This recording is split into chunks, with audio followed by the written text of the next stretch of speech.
Look at the story of Urwa ibn Zubair. You all know Urwa ibn Zubair, right? Urwa was one of the 7 jurists of Medina. إذا قيل من في العلم 7 أبحر روايتهم ليست عن العلم خارجة فقل هم عبيد الله عروة قاسم سعيد أبو بكر سليمان خارجة. The 7 jurists of Medina. Muhammad ibn Shihab al-Zuhri said about Urwa, لا تكدره الدلاء. يعني his ilm and his fiqh was just an ocean. Urwa ibn Zubair, one of the 7 fuqaha of Medina.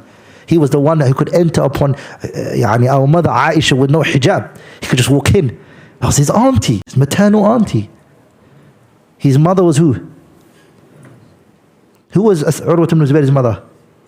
Asma bint Abi Bakr. Are we all together, brothers? He's a tabi'i, he's not a sahabi. Are we all together? Urwa ibn Zubair is a tabi'i. He used to go into Aisha radiallahu anha and take knowledge from her. He once traveled to Sham. Qutaybah ibn Qutaybah al-Dinawari rahimahullah mentions this story. He traveled to Sham, and when he went to Sham, he even said when he reached there, لَقَدْ لَقِينَا مِن سَفَرِنَا هَذَا نَصَبًا. I have endured from this journey of mine a lot of tiredness. But what he didn't know was that he had a cancer. When he got there, he had a cancer that went into his leg. And so the doctor, no, he had diabetes, right? Diabetes, na'am. So some people, when they amputate people, got diabetes, nah, he had diabetes. So they wanted to amputate his leg. So they brought him a cup of khamr. And they said, drink this, because there's no anesthesia, right? When they cut your leg off, you have to be awake or you have to drink khamr. He said, A'udhu billah. I've never drank khamr in my life. And why would somebody drink khamr for a moment in their life to go by where they don't remember Allah? If I drink khamr, there's going to be a moment where I'm not going to remember Allah. But he said, cut my leg. Some of the scholars mentioned it. He said, do this while I'm praying. That's when my mind is busy. So they amputated his leg. When he finished the salah, a group of people came to him and they wanted to say to him, may Allah make it easy for you. And he said, why have you come? They said, we've come to tell you, may Allah make your pain and your suffering easy for you. He said, if it's my leg, I've already become patient from it. They said, no, that's not why we came. We wanted to tell you, your son Muhammad, who was with you, he went into a place where there was horses and everything, and the horse stepped on it and he died. They just amputated his leg, and now he lost his son Muhammad. And then he stood up and he begged Allah tabarak wa ta'ala. He said, oh Allah, لك الحمد كله ولك الشكر كله وإليك يرجع الأمر كله علانيته وسره فأهل أنت أن تعبد وأهل أنت أن تحمد وأنت على كل شيء قدير لك الحمد حتى ترضى ولك الحمد إذا رضيت ولك الحمد بعد الرضا. He went on to say it until he said, oh Allah, you gave me 4 limbs and you only took 1. And you gave me 4 sons and you only took 1. From you it came and to you it returned. It's yours. The people who accompanied him, they said, Wallahi, when he went to Medina, not one complaint did he mention. Because he knows the ayah, وَمَا أَصَابَ مِن مُصِيبَةٍ وَمَا أَصَابَكُم مِّن مُصِيبَةٍ فَبِمَا كَسَبَ وَمَا أَصَابَكُم مِّن مُصِيبَةٍ. There's not a calamity and a hardship that afflicts you إِلَّا فِي كِتَابٍ مِّن قَبْلِ أَن نَبْرَأَهَا. It was already written. إن ذلك على الله يسير لكي لا تأسوا على ما فاتكم ولا تفرحوا بما آتاكم. This has been written long time ago that this was going to come to you and it was going to hit you. There's no way around it. He knew the qadr of Allah subhanahu wa ta'ala. The last point I want to say, my brothers and sisters, and so much can be said, is what? Just because a issue came and it occurred in your life, it doesn't always mean it's a bad thing.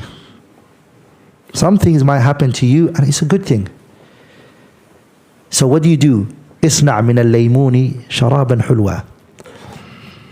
If you get given lemon, make lemonade out of it. صح? And a lot of imams did this. Shaykh al-Islam ibn Taymiyyah was imprisoned. And he wrote so many books in that time that he was in prison. صح? He wrote التسعينية الرد على الأخناء, يعني كتب that we wouldn't have today if they didn't put him in prison. It was good that he was put in prison for it. Imam Ahmad ibn Hanbal will not be called Imam Ahl Sunnah if he wasn't imprisoned, as Ibn al-Jawzi says in Manaqibu Ahmad ibn Hanbal. This is where he passed, because other people went through the same struggle with him, but the prisoning and the lashing and the staunch position Ahmad held, that's when he became. Ibn al-Jawzi rahimahullah, Abu al-Faraj Ibn al-Jawzi, he was exiled from what? Baghdad. They refused to let him to enter Baghdad. What did he do? فَتَعَلَّمَ الْقِرَاءات. He studied the Qira'at al-Sab'ah at the age of 80. Exiled, he left Baghdad and he started to study the Quran. Ibn Athir was thrown into a well and he was locked inside there. And he organized the writing of the Kitab al-Nihaya and also Jami' al-Usul. One of the best pieces of works that he's put together. The Prophet ﷺ was kicked out of where? Mecca. Was it a bad thing that he was kicked out of Mecca? No, because he established an Islamic government in Medina. So some situations might look bad, but what you can do is you can make something good out of it. Sah? My brothers and my sisters, today you might have a problem, but tomorrow it might not necessarily be there. And the day after it might not necessarily be there. Let's say today you ate the best dish and the best food, and tomorrow you don't get it, and the next day you get something else. Would you remember what you had? Let's say two brothers sat on the same table. One dry bread and water, and another one had what? What's the best food? Chicken burger, no? Both of them are going to get full. وَالْجُوعُ يُطْرَدُ بِالرَّغِيفِ الْيَابِسِ فَعَلَى مَا تَكْثُرُ حَسْرَتِي وَوَسَاوِسِي. صح? Can you repel hunger with dry bread and water? Yes. You can repel it with that and you can repel it with that. Why are you so stressed? Brothers are nowadays stressed because their barber flew out. So he's nervous, he's stressed, he's emotional. Akhi, why are you stressed for? Because my barber flew out. Where did he go? He went to another country. Yeah. Stress and you're nervous because you just go to the next one around the corner. No, I can't trust my hair with anybody else. I saw brothers who were doing Umrah, and the whole entire flight and the journey and everything they're discussing, do I have to shave my hair? Brothers, we have to be more than that. We have to have high aspiration. Sah, my brothers. We can't make that our. Now that I've come back to the UK, this concept of sadness, everyone is stressed and angry. You go to a shop, hi, angry. Like you did something to him. A brother yesterday or the day before, he told me, everyone is one step away from stabbing you, he said. Or, it's shocking how, am I exaggerating or? Am I exaggerating what I'm saying, or do you guys agree? There's a lot of anger and frustration that people have. And the reason for it, my brothers, is many factors. What I would say is, connect yourselves to Allah subhanahu wa ta'ala and also strengthen your iman. إِنَّ اللَّهَ مَعَ الَّذِينَ اتَّقَوْا وَالَّذِينَ هُمْ مُحْسِنُونَ إِنَّمَا يُوَفَّى الصَّابِرُونَ أَجْرَهُمْ بِغَيْرِ حِسَابٍ. If you just ponder over this ayah, إِنَّمَا يُوَفَّى الصَّابِرُونَ أَجْرَهُمْ بِغَيْرِ حِسَابٍ. Just think over this ayah with me 1 second, inshallah, 1 minute. Allah is saying, I reward those people who are patient, what? بِغَيْرِ حِسَابٍ. بِغَيْرِ حِسَابٍ means there's no figure put to that reward for the people who are patient. صح? And we know in the ayat in the Quran, Allah mentions, مَنْ جَاءَ بِالْحَسَنَةِ فَلَهُ عَشْرُ أَمْثَالِهَا. صح? Anyone who does righteous deeds, it gets multiplied up to 10. And some of the riwayat, the hadith mentioned, إِلَى 700 إِلَى أضعاف كثيرة. صح? When Allah says to you, I'm going to reward the people who are patient with what?